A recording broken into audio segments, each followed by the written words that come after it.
Bienvenue sur ma chaîne YouTube. L'objectif de cette vidéo sera juste d'attirer votre attention sur deux points. Un, tous les fichiers PNG ne sont pas nécessairement transparents, donc pas nécessairement des zones de transparence. Et dans un deuxième temps, vous montrer que dans certains cas, ou plutôt dans la plupart des cas, il vaut mieux travailler votre image et ensuite réduire cette image quand c'est nécessaire, toujours dans cet ordre pour avoir quelque chose d'intéressant.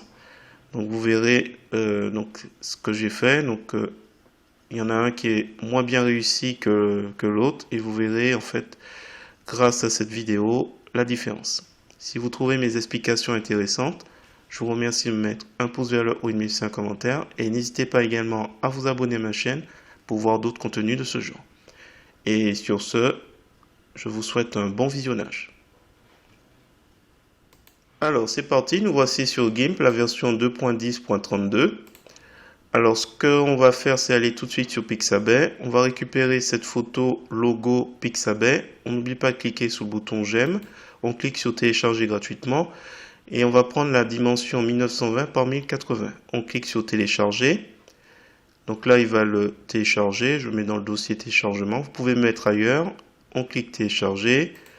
Et on retourne sur l'éditeur d'image GIMP pour aller sur le menu fichier et le sous-menu ouvrir pour récupérer notre fichier téléchargé. Je double-clique sur le fichier repéré et c'est bon. Alors, ce que je vais faire aussi, c'est que je vais créer un calque que je vais appeler fond, transparence, peu importe. Je vais glisser, déposer une couleur mauve. Alors, je vais sélectionner comme ça, donc à vous de voir. Ça peut être CE27DD en notation HTML, validé, et après vous faites juste un glisser-déposer. Donc le fond, comme c'est un empilement de calque, il est tout au-dessus, on va le mettre tout en bas, puisque c'est un fond, ça doit être tout en bas. Et on va procéder, donc avec cette image, à deux opérations très simples. On va remplacer la couleur noire par de la couleur transparente. Donc fond noir,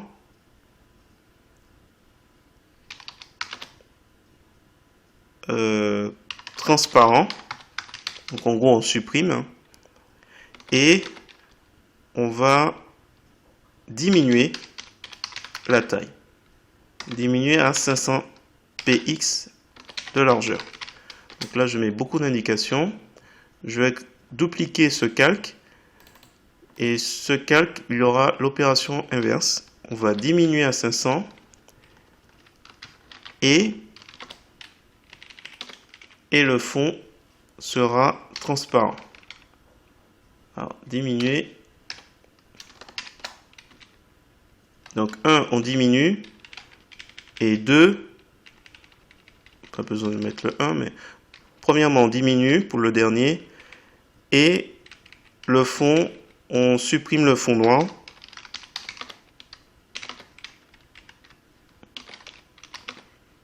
Pour être transparent. Voilà. Du coup, je vais reprendre la même phrase. Ce sera peut-être plus simple. J'essaie d'être très précis. Donc là, celui-là, couper, coller et diminuer. Donc dans un cas, on supprime et on diminue. Et dans l'autre cas, on diminue et on supprime. Une fois que c'est petit. Et on va voir un peu ce qui se passe. Donc pour l'instant, je masque. Supprimer le fond noir pour être transparent et diminuer à 500 pixels par largeur. Clic droit de la souris. On s'assure qu'on a bien ajouté le canal alpha. Pour rappel, le canal alpha, c'est le canal qui permet de donner des informations de transparence à votre image. Donc c'est bon. On l'observe aussi par le fait que l'écriture, il est quoi? Il est pas en gras. Donc ça peut être une indication. Donc là, ce qu'il nous reste à faire, c'est juste sélectionner le fond noir. Donc là, on va le sélectionner. On va prendre l'outil de sélection par couleur. Dans les options de cet outil, on va s'assurer qu'on est sur le mode remplace la sélection actuelle. Lissage, je vais mettre adoucir les bords à 2. Donc tout ça, je coche. Dessiner le masque aussi. Comme ça, quand je vais cliquer, je verrai qu'effectivement, il m'a bien sélectionné tout ce qui est de couleur noire. Hop, je relâche. Je fais édition, effacer. Donc ça va effacer les pixels sélectionnés. Hop, et du coup, je vois tout ce qui n'existe pas est transparent et du coup, je vois le calque fond qui est en dessous. Je fais sélection aucune. Deuxième opération, je diminue à 500 pixels. Donc je prends l'outil de mise à l'échelle pour cela.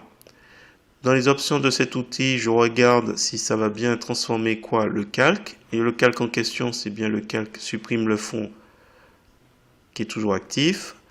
Direction normale et tous les aperçus sont cochés. Je vais conserver le rapport et autour du centre.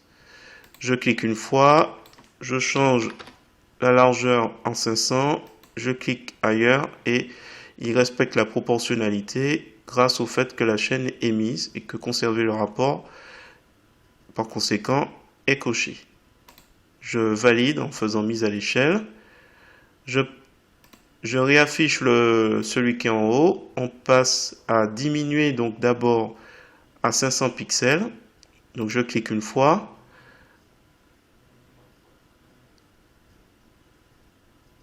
J'ai oublié de préciser que le type d'interpolation était cubique. Donc je passe dessus à chaque fois, mais voilà, c'est le même type d'interpolation dans les deux cas. Donc là, qu'est-ce qu'on va faire? On va mettre, comme tout à l'heure, 500. On clique. On met mise à l'échelle. Et après, on va aller sur l'outil de sélection par couleur pour, comme tout à l'heure, sélectionner la couleur noire. Édition. Effacer, ou vous appuyez sur la touche Sup. On fait sélection aucune. Et maintenant, on va comparer. Donc, on prend l'outil de zoom. Zoom avant. On va faire un petit encadré. Et on va faire une comparaison.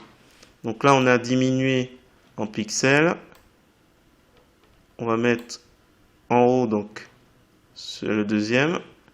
On va devoir faire CTRL molette de la souris pour se rapprocher. Et qu'est-ce qu'on observe? Il y en a un qui est un peu moins réussi que l'autre. Donc, par rapport au pourtour. Et comme on peut s'en douter, donc celui qui est moins bien réussi, c'est celui où j'ai diminué d'abord et j'ai supprimé les pixels.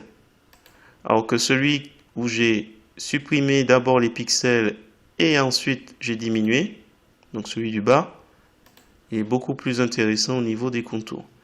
Donc voilà, d'une façon générale, c'était juste une façon de vous dire que il vaut mieux travailler vos images en grande taille et ensuite, si vous devez les réduire, vous faites ça en dernière intention. Voilà, j'espère que cette petite vidéo vous a plu. Si c'est le cas, je vous remercie de me mettre un pouce vers le haut et de me laisser un commentaire. Et sur ce, je vous dis à bientôt pour soit sur GIMP, soit sur LibreOffice ou GMIC.